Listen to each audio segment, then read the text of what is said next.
A single mother used her last money to buy an abandoned house, not realizing what terrible truth it hides. Subscribe and tell us in the comments what city you're watching from.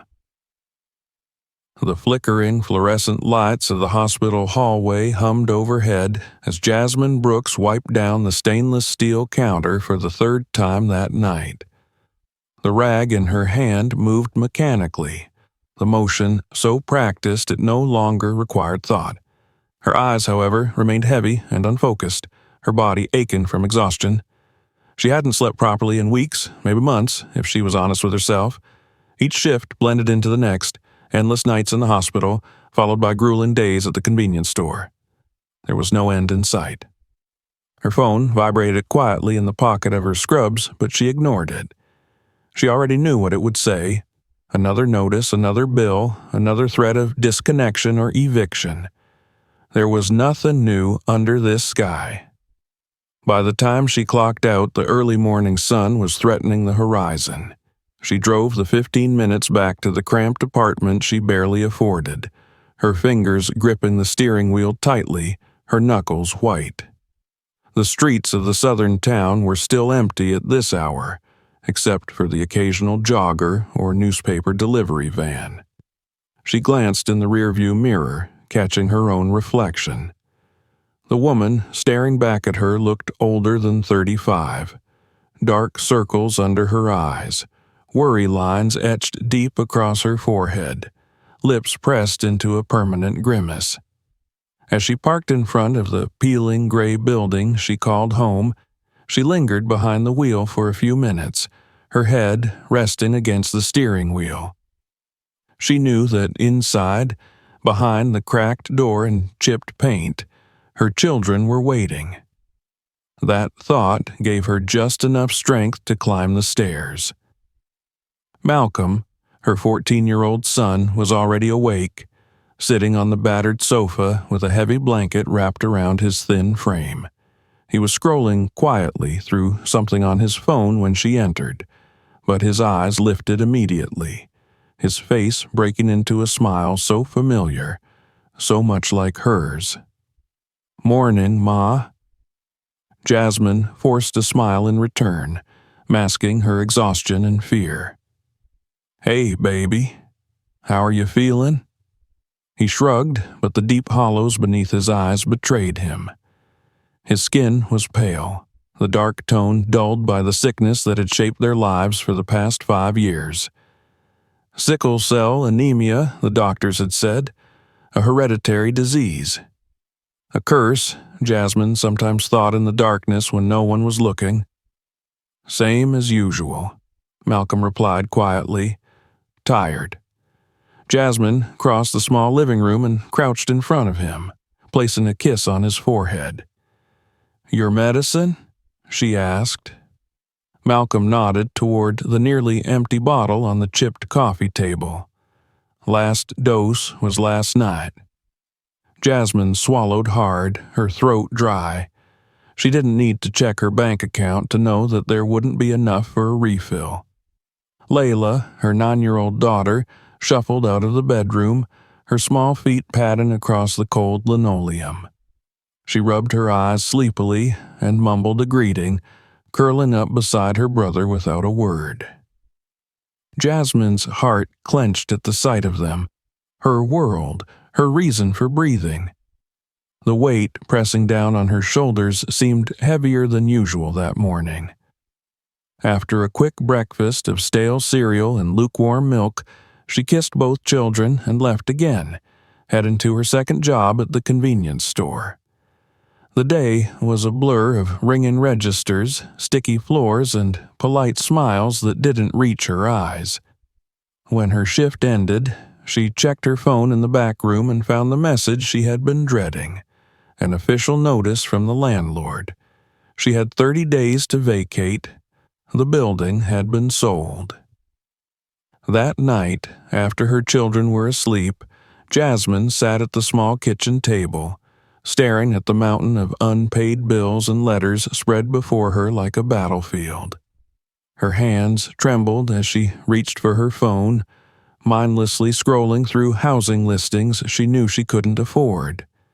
Each apartment was more expensive than the last, prices inflated beyond comprehension. Credit checks, deposit requirements, barriers she had no way of overcoming. She felt the noose tightening around her neck. The emergency fund she'd scraped together over the last year, dollar by dollar, sat at exactly $850, not even enough to cover a deposit. It was the last thing standing between her family and the streets. As the minutes bled into hours, Jasmine's scrolling slowed, her thumb hovering over an unexpected listing. It wasn't an apartment. It wasn't even a rental. It was a county auction notice. Abandoned properties. Tax-delinquent houses being auctioned off for pennies. Curiosity, or perhaps something deeper, something desperate, compelled her to click the link. Most of the listings were far beyond her reach, starting at tens of thousands of dollars. But one caught her eye. Harper House, 1416 Willow Creek Road, start and bid $750, property vacant for over 40 years. Significant structural damage, sold as is, no utilities connected. There was one blurry, low-quality photograph attached. A 2-story farmhouse, its white paint peeling, windows boarded up, surrounded by an overgrown yard choked with weeds. It looked haunted. The description was blunt, a money pit, a lost cause. But it was a house, land, walls and a roof, and the starting bid was less than her month's rent. Something stirred in her chest, an echo of an old memory, her grandmother's voice, soft but firm, saying, "Sometimes, baby, you gotta lose everything to finally win." Her best friend, Tasha, would call her insane. She would remind Jasmine of every terrible thing that could go wrong. But Tasha didn't know what it felt like to sit at a table surrounded by bills and eviction notices, wondering how to tell your son there's no money left for his medicine. The next morning, Jasmine made her decision. She called in sick to both jobs, dressed in her best, only slightly frayed, blue blouse and slacks, and drove to the county courthouse. The envelope containing her emergency fund felt impossibly light in her purse. The courthouse was sterile and cold, full of suits and sharp smiles, people who belonged there. Jasmine did not. She sat at the back of the auction room, trying to make herself invisible. The auction moved quickly. Lots of numbers, raised paddles, fast-talking men bidding thousands as if they were playing a game. Finally, the auctioneer announced lot #27, Harper House. Start and bid $750. Silence. No one seemed interested. "Do I have $750? The auctioneer asked. Jasmine's heart pounded in her ears as she slowly raised her hand. $750 from the lady in the back. "Do I have $800? A man in the front raised a hand lazily, barely glancing up from his phone. $800. $850? Jasmine lifted her hand again. $850. "Do I have $900? The man flicked his fingers without looking. $900. Jasmine's stomach twisted. That was all she had. "Do I have $950? The auctioneer called. Silence. "Do I have $950? The man in front shrugged, disinterested. Jasmine took a breath and stood. $900, she said clearly. "That's everything I have." A ripple of discomfort moved through the room. The auctioneer looked uncertain. "The current bid is already $900, ma'am." "He can have it," the man said, standing and gathering his things. "Not worth the trouble." The auctioneer blinked, then nodded. "Going once at $900, going twice. Sold to the lady in blue." Jasmine sat down hard, her legs trembling. She'd just bought a house. For $900. Every penny she had in the world. The paperwork felt surreal. The clerk barely glanced at her as she signed document after document.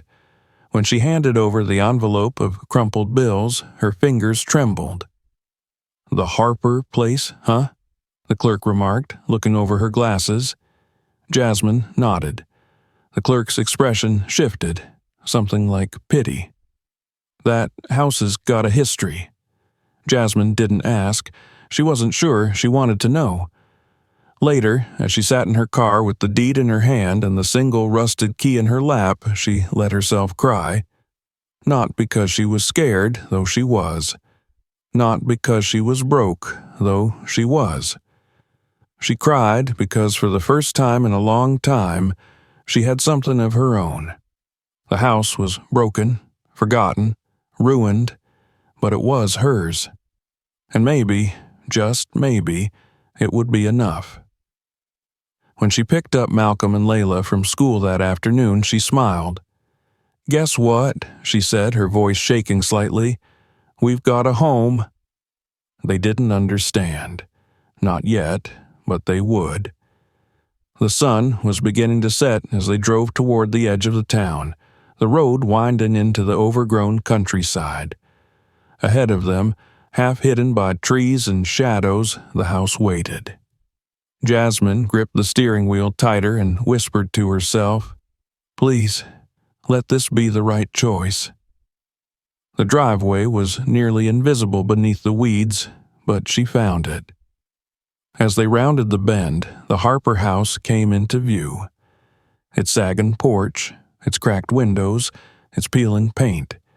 It looked like something out of a ghost story. Layla's small voice broke the silence. "Are we gonna live here?" Jasmine smiled through the lump in her throat. "Yeah, baby, we are." She parked the car and sat there for a long moment, staring at the house. It looked empty, but somehow it didn't feel that way. Something about it felt like it had been waiting. For them, for her, for this moment. And as the last light of the sun disappeared behind the trees, Jasmine reached for the rusted key in her lap. Tomorrow, everything would begin. Tomorrow, the house would show her its secrets. But tonight, it was enough to know that for the first time in a long time, they weren't running. They were home. The first night in the Harper house had been one of the longest of Jasmine's life. After they'd stood in front of the sagging porch, staring up at the dark silhouette against the twilight sky, she had unlocked the front door with trembling fingers. The key had scraped against the old metal lock before finally giving way with a reluctant groan. The smell that greeted them was a mixture of mildew, dust, and something older, something faintly sweet and sour, like rotting wood and memories left too long in the dark. They hadn't stayed inside long that first night. The air was cold and damp, the floorboards moaning under their feet with every tentative step. Layla clung to her arm, wide-eyed and silent, while Malcolm followed close behind, his breathing shallow and uncertain. The electricity was disconnected, the walls stripped bare in some places, the wallpaper peeling in others. A family of raccoons had clearly made the attic their home at some point, judging by the smell and the scattered debris, but none of that mattered. Jasmine had ushered the kids back to the car after a quick look around and driven them to a 24-hour diner on the edge of town. They'd slept in the parking lot, all three curled up under a single blanket in the back seat, because the house wasn't ready yet. Neither were they. The following morning, Jasmine stood in the front yard, staring at the house in the full light of day. It looked even worse than she remembered from the auction photo. The white paint had faded to a dirty gray, flakes peeling off like dried skin. Ivy clung stubbornly to one side, snaking up the walls and around the rotting window frames. The front porch sagged visibly in the middle, and one of the shutters hung by a single rusted hinge. But in the daylight, the house wasn't just broken. It was tired. Like something long forgotten, waiting for someone to notice it again. Malcolm leaned against the car, arms folded, his face blank but his eyes alert. Layla stood beside him, holding her backpack like a shield. Jasmine forced herself to smile. "It's going to take work," she said quietly, "but it's ours." She spent the rest of the morning hauling what little they owned from the car into the least damaged room on the ground floor. The kitchen, if it could still be called that, had a sink rusted beyond use and cabinets hanging open like broken jaws. But the adjacent pantry space had 4 intact walls, a relatively dry floor, and no holes in the ceiling. It would do for now. The children helped as best they could, moving their bags and sleeping mats, careful to avoid the creaking boards that groaned ominously beneath their feet. Every so often, Layla would glance toward the staircase leading to the second floor, her small face tight with something like worry. By midday, the sun was high and the air heavy with late summer humidity. Jasmine left Malcolm resting on his sleeping mat and took Layla outside to clear some of the overgrowth around the front porch. The weeds had grown waist-high, thorny vines snaking through the broken fence and around the porch columns. As they worked, the neighbor from across the field appeared at the edge of the property, standing just beyond the crumbling fence line. An older white woman, wiry and thin, with sun-leathered skin and sharp eyes beneath her floppy straw hat. "You're the one bought the Harper place?" she called without preamble. Jasmine straightened, wiping sweat from her brow. "That's right." The woman shook her head, lips pursed. "Don't know why anyone would. That house is cursed." Before Jasmine could respond, the woman turned and walked away, leaving only the faint smell of cigarette smoke in her wake. That night, after the children were asleep, Jasmine sat by the broken front window, the rusted frame open to let in what little breeze there was. She stared out at the overgrown yard, the shadows of the trees dancing in the moonlight. The neighbor's words echoed in her mind. Cursed. She didn't believe in curses. She believed in hardship and bad luck and systemic injustice. But as the night stretched on and the wind carried faint sounds across the field, whispers, almost like voices, she wondered. It wasn't until the third night that things began to change. Malcolm had grown quieter, moving slowly through the house with the cautious steps of someone trying not to disturb a fragile peace. He spent most of his time in the front room, curled up on his sleeping mat, his skin pale and eyes dark with exhaustion. The heat didn't help. Without electricity, the air was thick and oppressive. Layla, on the other hand, seemed restless. She wandered the house during the day, peeking into empty rooms and dusty corners. Jasmine often found her staring out the back window at the overgrown garden behind the house, her brow furrowed in thought. On the third night, Layla woke Jasmine with a soft tug on her sleeve. "Mom," she whispered, her eyes wide and serious in the dark. She was here again. Jasmine sat up slowly, glancing toward Malcolm's sleeping form on the floor. "Who, baby?" "The lady with flowers in her hair," Layla whispered. "She was standing by the stairs. She said we can help her." Jasmine's stomach twisted uneasily. "You were dreaming, sweetie." Layla shook her head. "No, she was real." The next morning, Jasmine brushed off the strange conversation and focused on the practical. She made a list of what needed to be done, patching holes, fixing the roof, cleaning out the debris, and set to work. Every dollar she'd had was gone, so she worked with what she could find. Borrowed tools, salvaged supplies. While clearing out the back hallway, she stumbled across a stack of old newspapers bundled with twine. Dust covered the pages, but the dates caught her eye. 1969. The year the Harper family had disappeared. Curiosity gnawed at her, and she set the bundle aside for later. That afternoon, Malcolm sat on the back steps, his face pale and drawn. Jasmine brought him a glass of water and sat beside him, watching the sun sink low in the sky. "You feeling okay?" she asked quietly. Malcolm shrugged. "Better today." He glanced at the overgrown garden beyond the steps.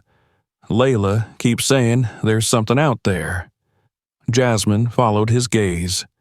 The garden was wild, the remnants of rows and paths hidden beneath waist-high weeds. Somewhere in the tangle, she could just make out the broken outline of a wooden trellis. Later that evening, as she swept debris from the front hallway, Jasmine's broom caught on something beneath the warped floorboards. She knelt to investigate, prying up a loose board with careful fingers. Beneath it was a small, rusted tin box. Her hands shook slightly as she opened it. Inside were letters, photographs, and a small leather-bound notebook. The letters were addressed to James and Evelyn Harper. The photographs showed a family, a tall man with kind eyes, a woman with wild, curly hair and flowers tucked behind her ear, and 2 children. The notebook was filled with neat, careful handwriting. Jasmine flipped through the pages, her breath catching as she read. It wasn't a diary. It was a record.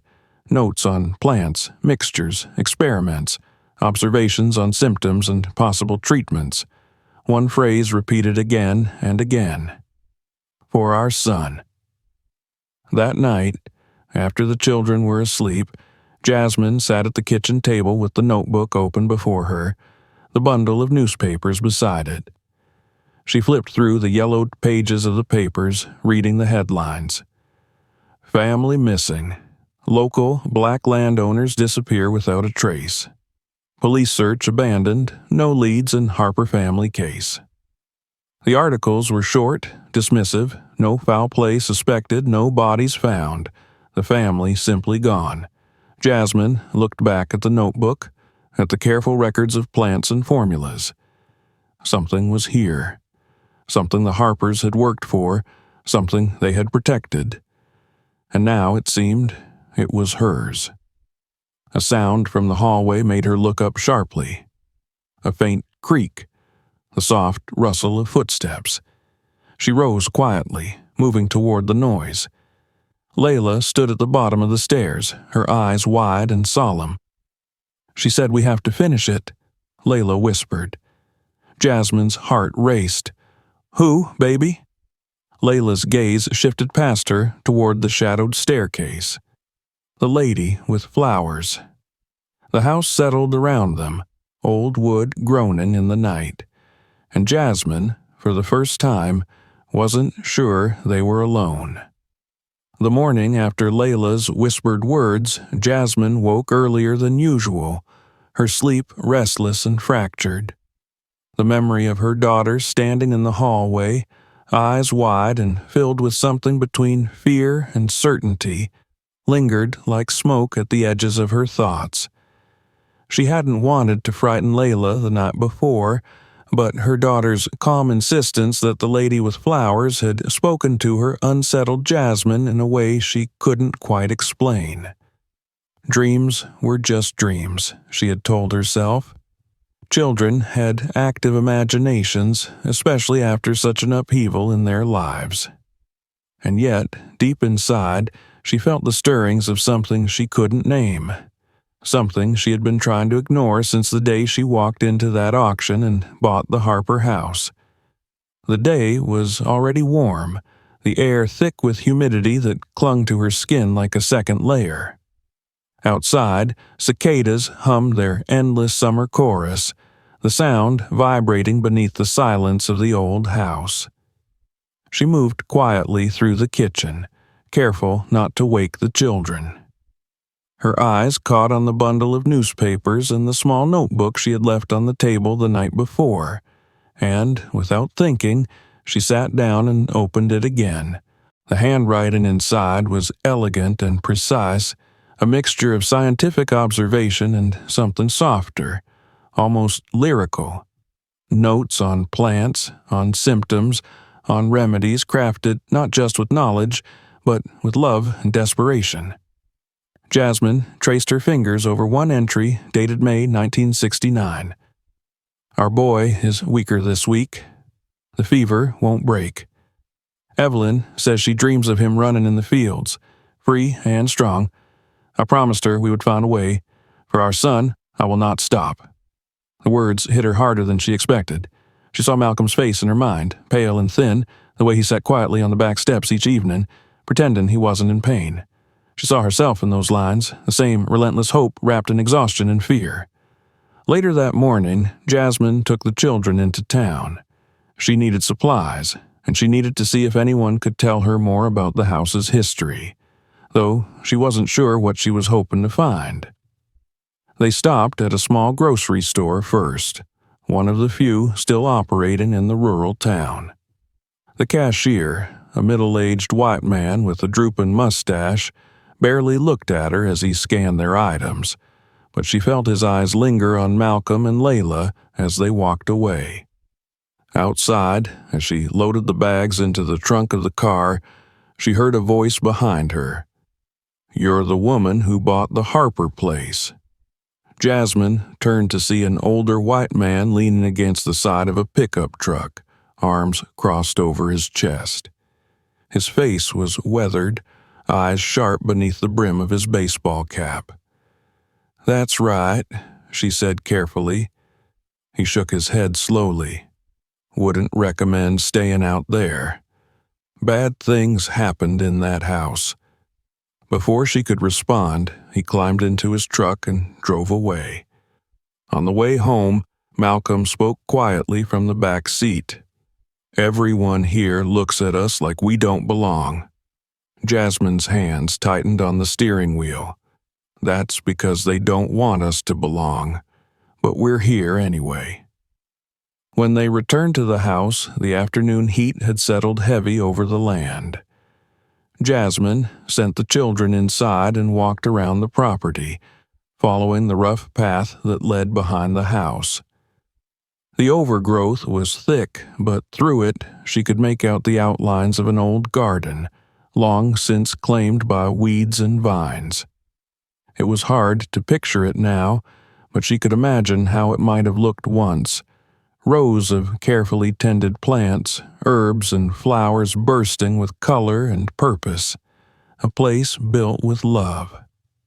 That evening, after dinner, Jasmine found herself flipping again through the old notebook, her eyes lingering on the list of plants and their properties. She recognized some of them from her grandmother's teachings: basil, rosemary, mugwort. Others were unfamiliar, but their descriptions were precise. Layla wandered into the room and sat across from her, drawing in a small notebook she carried everywhere. Jasmine glanced up and saw that her daughter was sketching the house, but not as it was now. In her drawing, the house was whole, the paint fresh, the garden behind it bursting with life. "Why do you always draw it like that?" Jasmine asked softly. Layla shrugged without looking up. "Because that's how she shows it to me." Jasmine's breath caught. "The lady with flowers?" Layla nodded. "She says we can make it like that again." Before Jasmine could respond, Malcolm's voice called from the hallway. "Mom, there's someone outside." Jasmine stood quickly and moved to the front window. Sure enough, across the yard, beyond the broken fence, a man stood watching the house. He wore a dark jacket despite the heat, his face obscured by shadows. When she stepped onto the porch and called out to him, he turned and walked away without a word. The following days passed in a blur of sweat and effort. Jasmine spent her mornings clearing debris from the house, pulling down rotted boards, scrubbing layers of grime from the walls. The children helped where they could. Malcolm, though easily winded, insisted on helping carry the lighter loads. Layla worked quietly beside her mother, sometimes humming softly under her breath. Each night, Jasmine sat at the kitchen table, reading through the notebook, piecing together the fragments of the Harper family's life. Each night, she heard the house settle around her, creaks and groans, footsteps that stopped when she listened too closely. And always the dreams. She began to dream of a woman standing in the garden, her hair wild and free, flowers woven into the strands. The woman never spoke in the dreams, only watched her with sad, knowing eyes. One evening, while clearing out the back pantry, Jasmine's hand brushed against something lodged behind the shelves. She pulled it free, a yellowed envelope addressed simply, "To whoever comes after us." Her hands shook as she opened it. Inside was a single piece of paper, the handwriting careful and deliberate. "If you are reading this, it means our work has not been finished. This house holds more than memories. It holds hope. For our son, for others like him. The garden will guide you. The house will protect you. Listen." Jasmine folded the letter and pressed it to her chest, her throat tight. That night, as she sat by the window, the breeze carrying the scent of earth and wildflowers, she realized something had shifted. The house wasn't empty. It was waiting. The next morning, she woke to find Layla already outside, standing barefoot in the dew-soaked grass at the edge of the overgrown garden. Jasmine stepped onto the porch and called to her. "What are you doing, baby?" Layla turned, her expression calm. "She says we need to fix the garden." The summer heat rose steadily as they worked, cutting back vines, clearing away the dead brush. Malcolm joined them when he could, though Jasmine watched him carefully, noting the way he moved slower than usual, the sweat beading on his forehead. As they worked, they uncovered remnants of old paths, the stones still visible beneath the weeds. At the center of the garden stood a large, gnarled apple tree, its branches heavy with small, unripe fruit. Layla stood beneath it, staring up at the canopy. "She said there's something here," she murmured. That evening, as they sat together on the porch, Jasmine felt something she hadn't felt in a long time. Possibility. The house was falling apart. The town hated them. Her son was still sick, her future uncertain. But beneath it all, something was shifting. The Harper house wasn't just a place to live. It was something more. And Jasmine was beginning to understand that maybe, just maybe, it had chosen them. The summer heat clung to the air like a heavy, invisible curtain, pressing down on Jasmine's shoulders as she stood at the edge of the overgrown garden behind the Harper house. The scent of wild grass and damp earth filled her nostrils, mingling with the faint, sweet trace of something floral she couldn't quite place. The sound of cicadas echoed across the field, relentless and oppressive.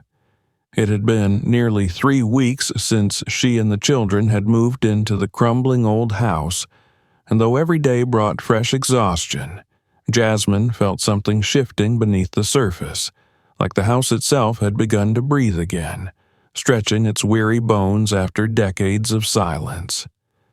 She wiped the sweat from her forehead and glanced toward the apple tree at the center of the tangled garden. The gnarled branches twisted toward the sky like skeletal fingers, casting dappled shadows over the uneven ground below. Layla stood beneath it, her small face upturned, her gaze fixed on something unseen. Jasmine had grown used to these moments, her daughter staring at nothing, her expression distant and serious, as if listening to something only she could hear. "Mom," Layla called softly without turning. "She says it's here." Jasmine swallowed against the dryness in her throat. The notebook, the letter, the half-finished formulas, All the fragments she'd uncovered so far pointed to something hidden, something buried. And every night, Layla's dreams brought whispers of flowers and footsteps in the dark. She crouched beside her daughter, letting her fingers trail across the hard-packed earth beneath the tree. The ground felt different here, not like the rest of the overgrown garden. There were stones buried shallowly beneath the surface, worn smooth by time and weather. As she traced their shape, Jasmine realized they formed a rough circle around the base of the tree, almost like a marker. The notebook's entries echoed in her mind. "The garden will guide you." That evening, after Malcolm had fallen asleep and Layla lay curled beneath a thin blanket on the floor, Jasmine sat alone at the kitchen table, the battered notebook open before her. She read the words again and again, searching for meaning in the careful handwriting. They tried to silence us, tried to bury what we built, but the roots grow deep, deeper than they know.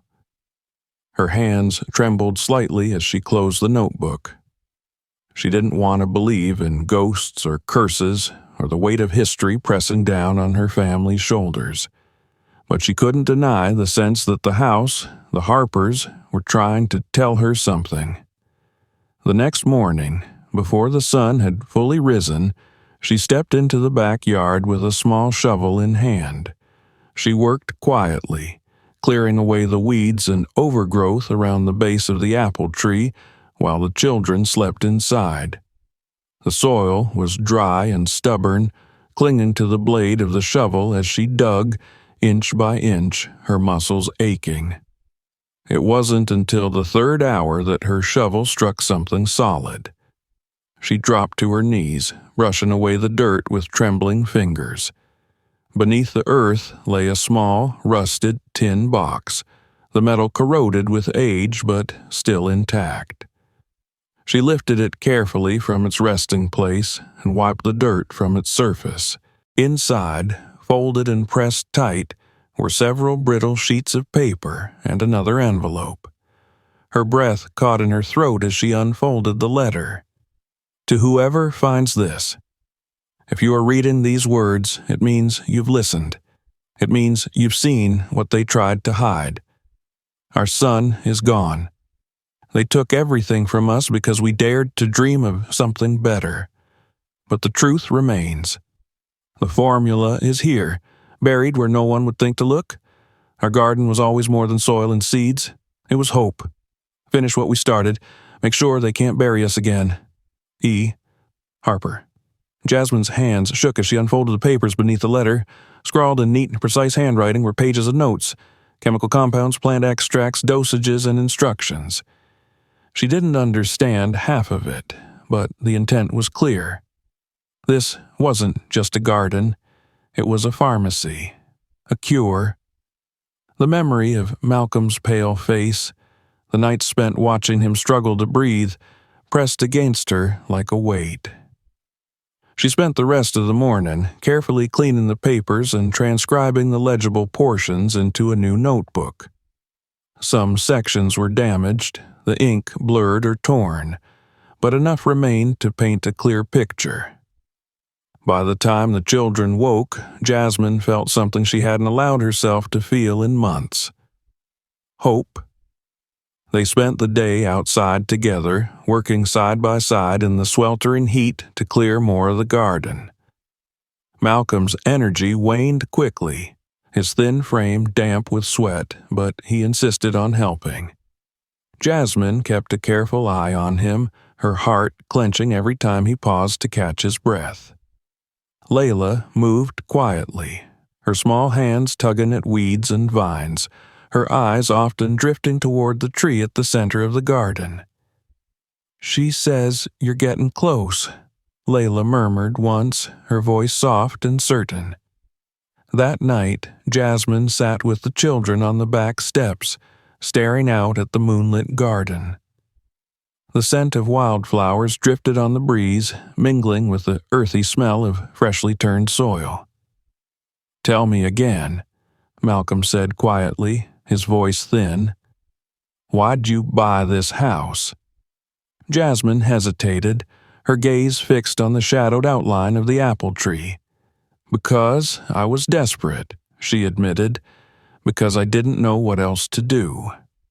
Malcolm nodded slowly, as if he understood more than she realized.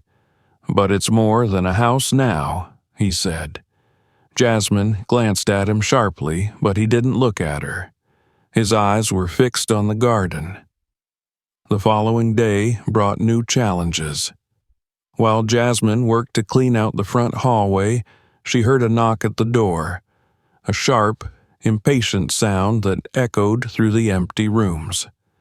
When she opened it, she found a tall white man standing on the porch, wearing a crisp-collared shirt and a thin smile. "You Jasmine Brooks?" he asked. She nodded warily. "Name's Thomas Bennett. I'm with the county records office." Jasmine folded her arms across her chest. "What can I do for you?" Bennett shifted slightly, glancing past her into the dark interior of the house.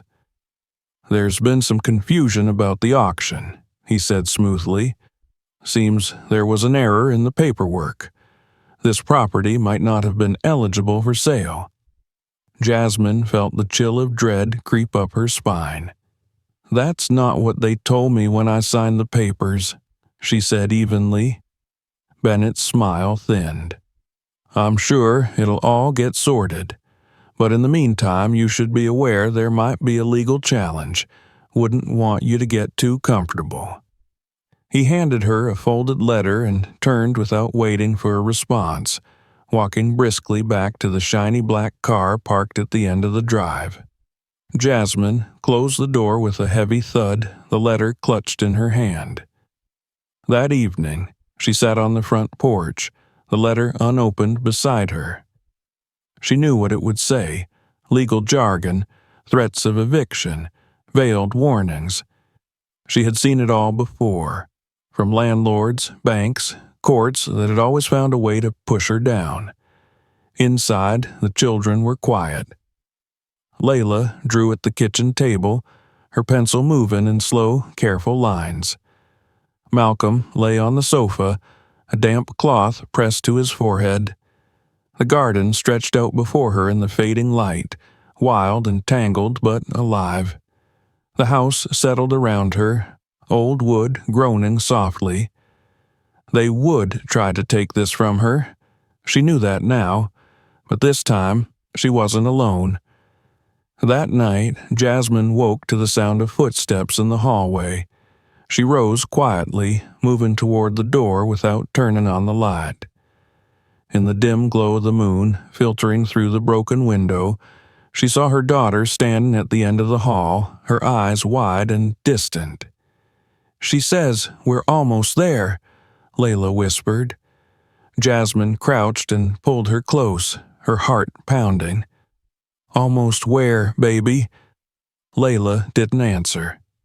She simply laid her head against her mother's shoulder and whispered one final thing before falling back asleep. "The truth is in the soil." The days after the man from the county records office visited the Harper house passed like slow-moving storm clouds, heavy with the promise of trouble.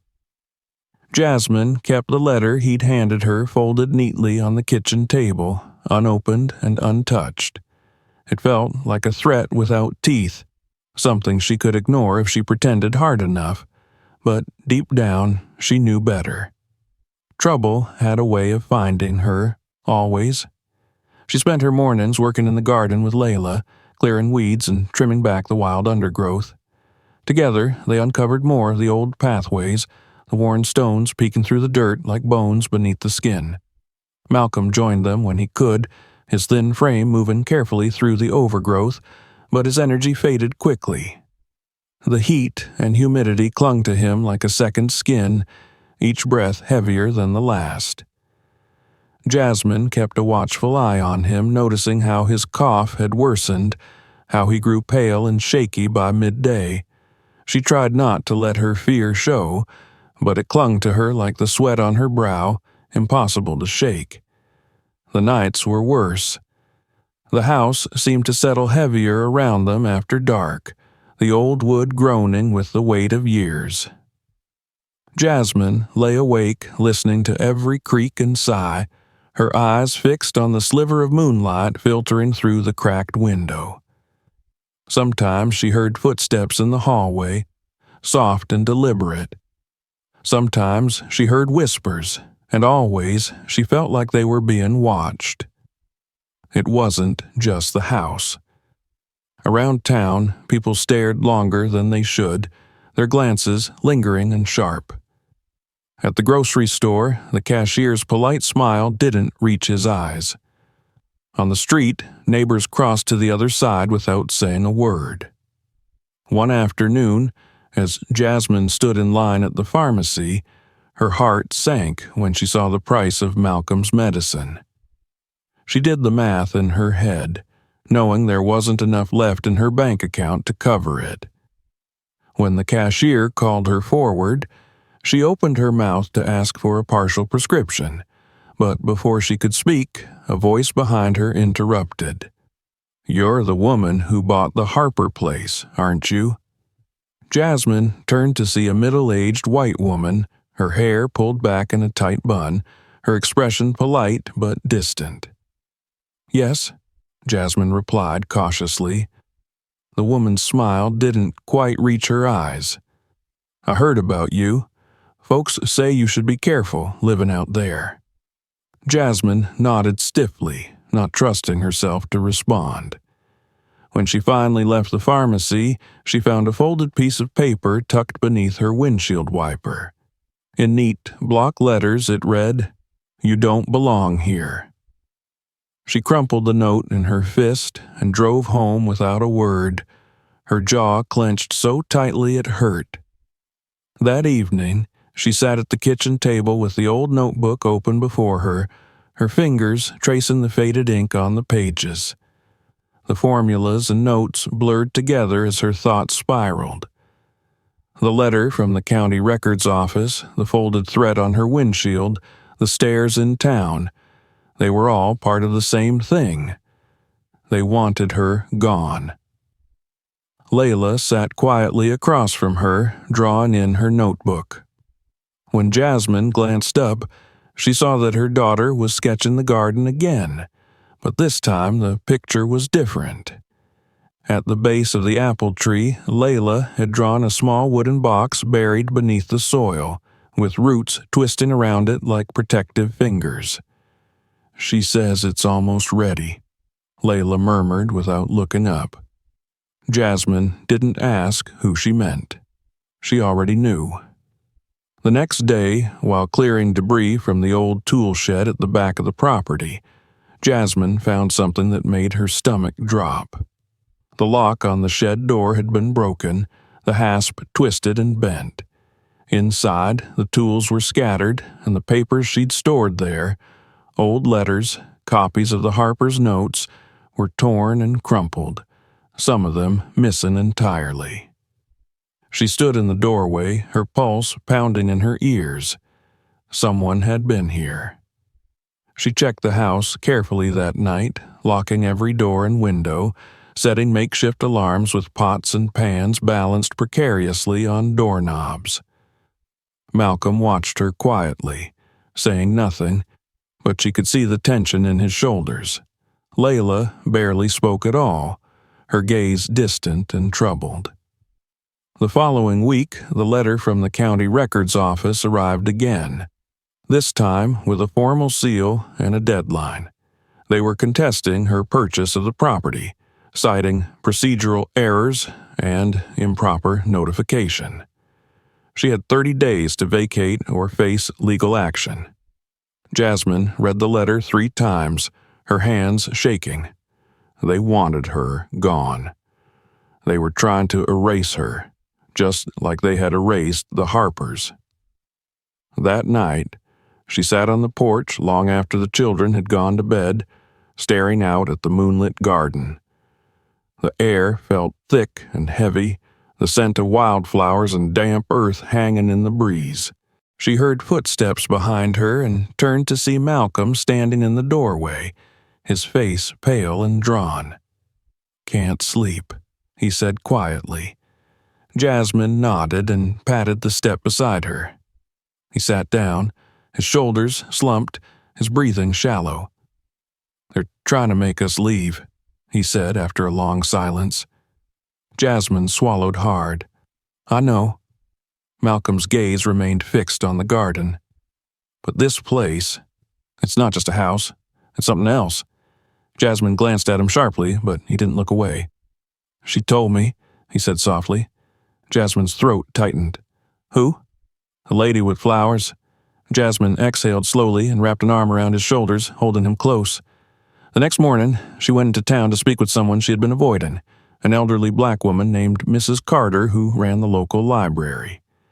Jasmine had heard from the cashier that Mrs. Carter had lived in the town her whole life, that she had known the Harpers once. When she walked into the small, musty library, Mrs. Carter looked up from behind the front desk, her dark eyes sharp and assessing. "You're the one living out at the Harper place," she said without preamble. Jasmine nodded. Mrs. Carter studied her for a long moment before gesturing toward a chair. "Sit down."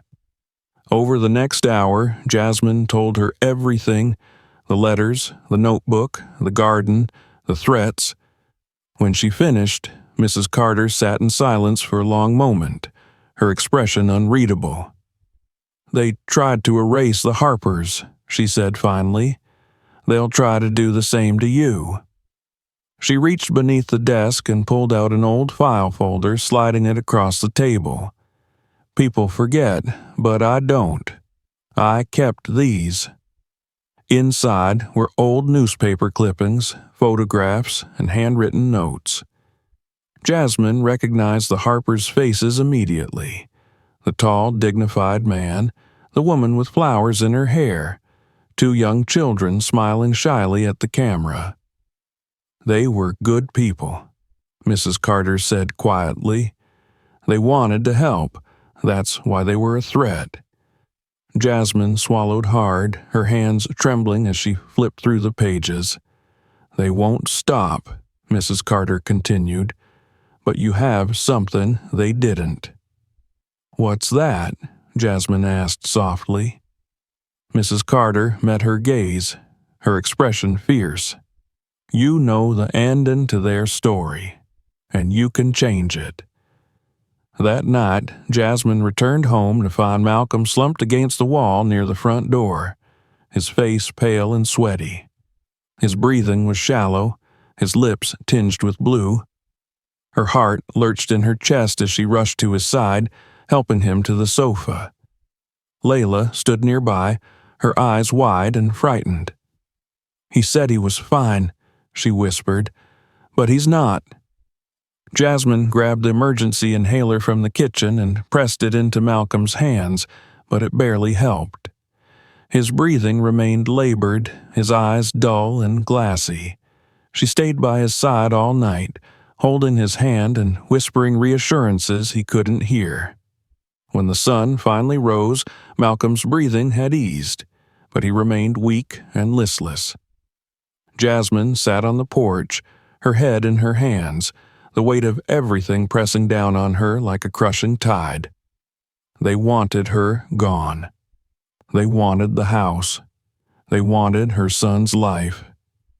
But she wasn't leaving, not without a fight, not without finishing what the Harpers had started, not without giving her children the future they deserved.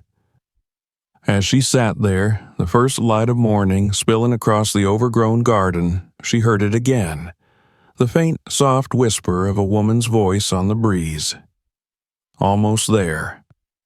The morning after Malcolm's worst attack yet broke over the Harper house in shades of ash and gold, the sky heavy with the promise of rain. The air felt damp even before the clouds split, pressing down against the earth like a suffocating hand. Jasmine sat on the edge of the battered sofa where her son slept fitfully, her fingers brushing across his damp forehead as if she could will the fever away. She had barely moved since the night before, too afraid that if she left his side for even a moment, she'd lose him. She could still hear his ragged breathing, that rasp that always followed an episode and lingered like an echo long after the worst had passed.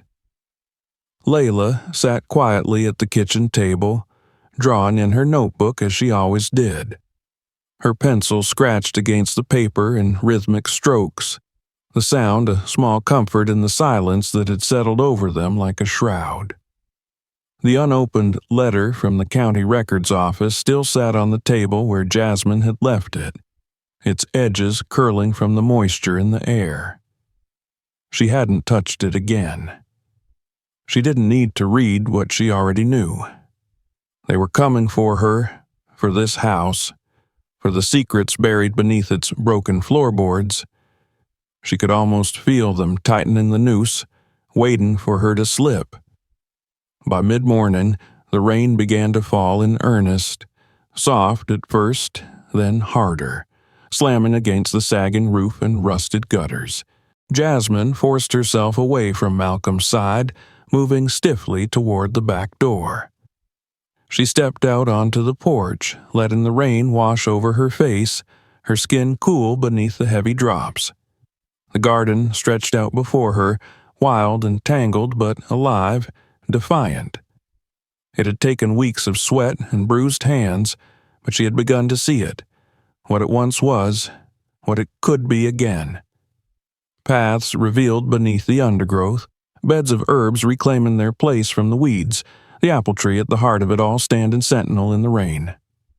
Almost there. The memory of Layla's whispered words drifted back to her as persistent as the rain. When the storm broke in the afternoon, Jasmine moved with purpose, her soaked clothes clinging to her skin. She checked the locks on the shed, on the doors, the makeshift alarm she'd rigged around the property. But it wasn't enough. She knew it wasn't enough. They weren't just trying to scare her anymore. Later that evening, as the rain slowed to a light drizzle, she found herself in the front hallway, clearing debris from a section of the wall near the staircase. The plaster was crumbling, the wallpaper faded and torn. She'd walked past it 100 times in the last weeks, but tonight something pulled her toward it. The pattern of the wallpaper was wrong, slightly misaligned like it had been patched. As she peeled it away, her fingers brushed against the faint outline of something hard beneath the surface. A panel. Her pulse quickened as she dug at the edges, pulling back the brittle plaster until the outline became clear. A narrow door, no larger than a cupboard, set flush into the wall. The edges were worn, the wood weathered, but there was no handle, only a small keyhole tarnished with age. Jasmine stepped back, her heart pounding. The key. She moved quickly to the old tin box she had kept hidden in the back of the pantry, the one that had held the Harper's letters and the partial formula. Inside, tucked between pages of brittle notes, lay the small brass key she had almost forgotten about. It slid into the lock with a satisfying click. The panel creaked open, revealing a narrow recess built into the wall. Inside, wrapped carefully in oilcloth, lay a leather-bound notebook much newer than the others, the cover embossed with the initials J.H. beneath it, another envelope. Jasmine pulled them both out, her hands trembling. At the kitchen table, she unfolded the letter first. If you've come this far, you know what we tried to do. You know what they took from us, but our work was never meant to die with us. Inside, this book is everything. The final formula, the documentation, the evidence of what they did. Finish it. Make sure they can't bury us again. The notebook was thicker than the others, its pages crisp and intact. Jasmine opened it, scanning the contents with growing disbelief. The formulas were complete. diagrams, dosage instructions, detailed notes on clinical effects, side effects, long-term benefits, all in James Harper's careful handwriting. It wasn't just a cure. It was a revolution. She flipped to the last pages and froze. There, tucked into the final entry, was a list of names. Prominent families in the county. City officials, doctors, lawyers, and beside them, notations, payments, favors, threats. The people who had erased the Harpers. The rain began again as Jasmine sat in the silence of the kitchen, the notebook spread open before her. She felt the weight of it pressing against her, heavier than anything she had carried before. This wasn't just about the Harpers anymore. It wasn't just about her. It was about everyone they had silenced, everyone they had tried to erase. The following morning, Jasmine drove into town. She stopped first at the small, crumbling building that housed the county archives, where she requested records on the Harper family's disappearance. The clerk, a young man with tired eyes, glanced at her suspiciously, but handed over the files without comment. Most of the pages were redacted, details missing, case notes crossed out. No foul play suspected. No leads. Case closed. She folded the papers and slipped them into her bag. Next, she went to the hospital. Her palms sweated as she walked through the sliding glass doors, the fluorescent lights buzzing overhead. She approached the front desk and asked for Dr. Ellis, one of the few doctors left in the town who had been practicing long enough to remember the Harpers. The receptionist looked her over once, her expression neutral. "He's retired," she said. "Has been for years." Jasmine nodded, thanked her, and left. She drove past the courthouse, the church, the bank, all buildings owned or controlled by names on James Harper's list. They were still here. That night, back at the house, she told the children everything. She showed them the notebook, the letters, the list. Malcolm listened quietly, his face pale but attentive.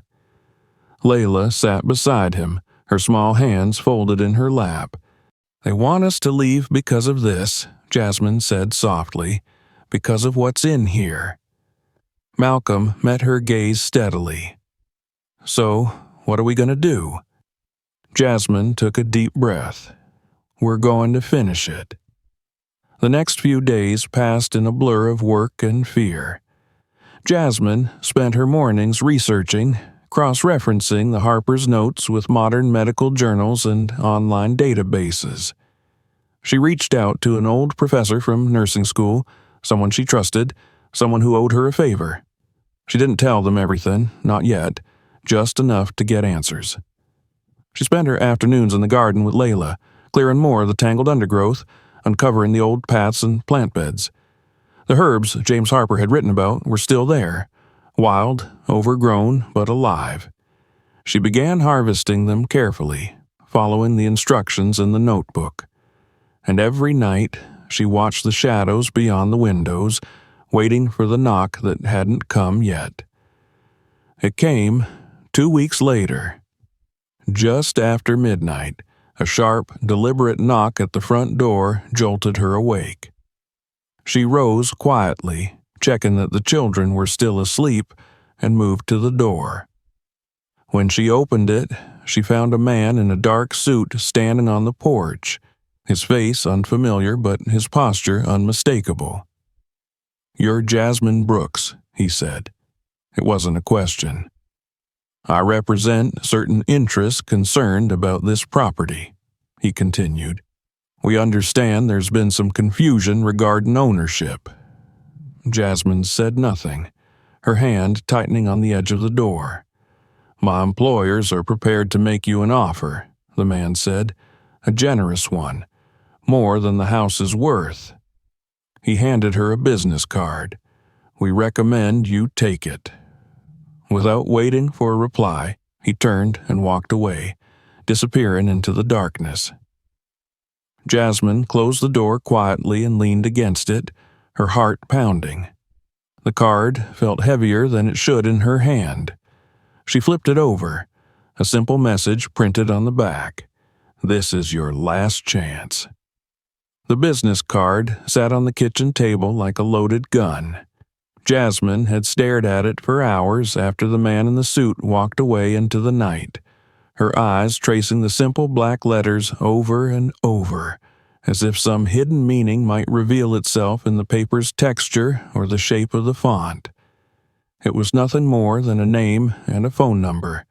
No company logo, no title. But the message on the back had been clear. "This is your last chance." The next morning, the house felt heavier than usual, the air thick despite the rain that had passed overnight. Jasmine moved quietly through the rooms, checking the locks, her hands brushing over the makeshift alarms she'd rigged. The children were still asleep, their breathing soft and even, and for a brief, fragile moment, she allowed herself to sit on the edge of the sofa and simply watch them. Malcolm's face was thinner than she would like, shadows lingering beneath his eyes, but his chest rose and fell steadily. Layla's curls tumbled over her cheek, her lips parted slightly in sleep. For them, she reminded herself. For them, she would finish this. By noon, the letter from the county records office had arrived again, this time more urgent, more final. A court date had been set. She would be expected to vacate within 30 days, pending a hearing on the legitimacy of her ownership. The judge's name at the bottom of the letter was one she recognized from James Harper's list. That afternoon, she met again with Mrs. Carter at the library. The older woman listened without interruption as Jasmine laid out everything she had found: the notebook, the letters, the man on the porch. When she finished, Mrs. Carter folded her hands over the worn file folder on the table between them. "They're scared," she said simply. "They've always been scared. People like that only understand one thing: control. And you've got something they can't control." Jasmine nodded, her throat tight. "I don't know what to do next." Mrs. Carter's smile was small but fierce. "You fight, and you don't do it alone." That evening, when Jasmine returned to the Harper house, she found the kitchen window shattered. Glass glittered across the floor like ice, the cold air creeping in through the broken pane. The front door lock had been forced, the old wood splintered and cracked. Inside, the house had been ransacked. Papers scattered, drawers pulled open, the children's drawings torn from the walls. But the notebook, the Harper's formula, was safe. She had hidden it in a place no one would think to look. The children were silent as they cleaned up the mess, their movements careful and subdued. Layla kept glancing toward the hallway, her small hands trembling. "Are we going to leave?" she asked finally, her voice barely above a whisper. Jasmine paused, her fingers tightening around the edge of the broken frame she'd been sweeping. "No," she said quietly, "we're not." That night, she called Andrea Morgan, the only lawyer she knew who might be willing to help. A friend of Mrs. Carter's niece, someone with a reputation for taking cases others wouldn't touch. When she explained the situation, Andrea's voice on the other end of the line was calm and measured. "I'll be there tomorrow," she said, "and I'll bring a court recorder." The next day passed in a blur of preparation. Jasmine gathered every document, every letter, every piece of evidence she had collected over the past months. She copied pages from the Harper's notebooks, printed out articles and county records, laid everything out in neat, organized stacks. Andrea arrived in the afternoon, a tall black woman in her early 40s with sharp eyes and a voice like steel. She moved through the house with purpose, listening carefully as Jasmine walked her through everything, every threat, every letter, every sleepless night.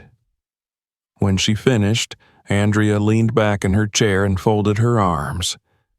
"They want this house," she said simply, "but what they're really afraid of is what's in it." She glanced at the stack of papers on the table.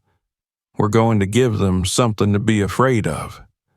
Over the next week, Jasmine worked closely with Andrea to build her case.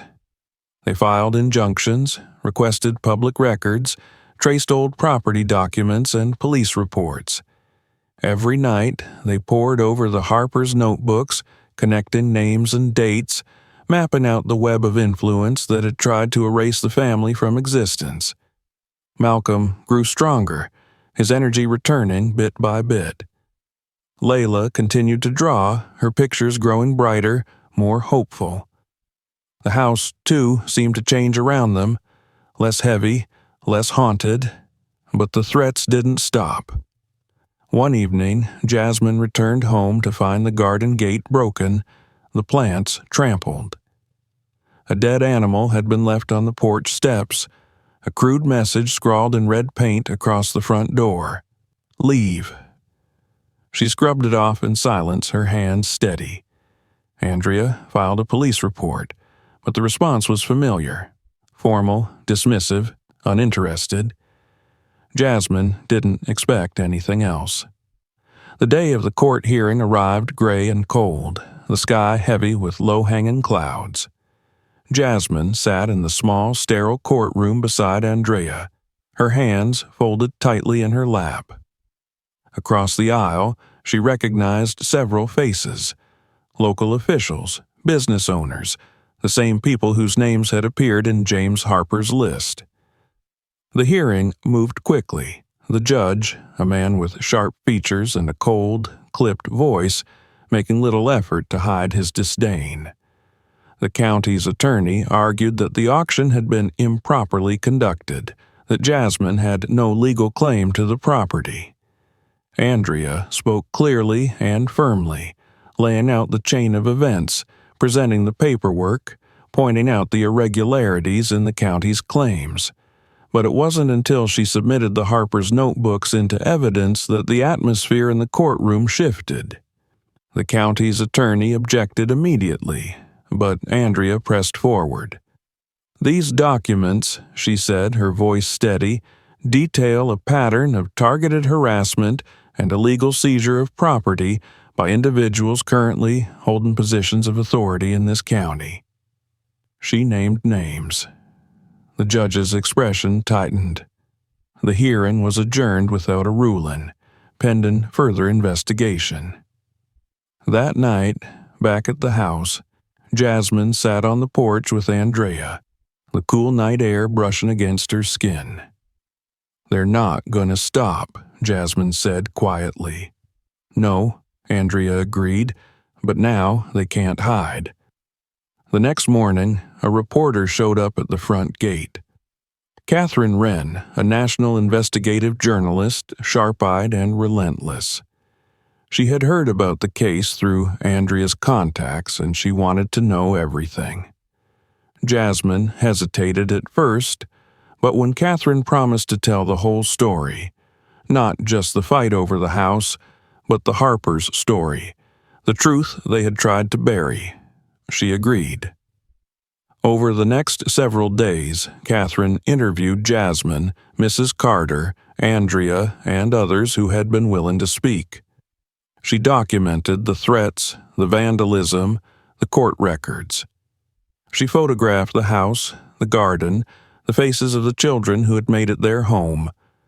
When the story broke, it spread like wildfire. Local news stations picked it up first, then regional outlets, then national media. A black mother fighting to keep her home. A decades-old conspiracy to erase a family's legacy. A cure hidden beneath the soil. Public pressure mounted. Investigations were opened. County officials scrambled to distance themselves from the scandal. And then, one morning, Jasmine received a letter, not from the county records office, but from a state investigator. A formal inquiry had been launched into the handling of the Harper family's case, and the validity of the county's auction practices. The injunction against her ownership of the house was lifted. The threats didn't stop, but they grew quieter, less brazen. The tide had begun to turn. That evening, as the sun dipped below the horizon and the garden bloomed quietly in the twilight, Jasmine sat on the porch with Malcolm and Layla beside her. They were tired. They were bruised. But they were still standing. Almost there, she thought, the words echoing in her mind like a promise. If you enjoyed this story, don't forget to subscribe to the channel so you don't miss the next one. Check out our other videos for more powerful true stories like this, and if this story moved you, share it with someone who needs to hear it.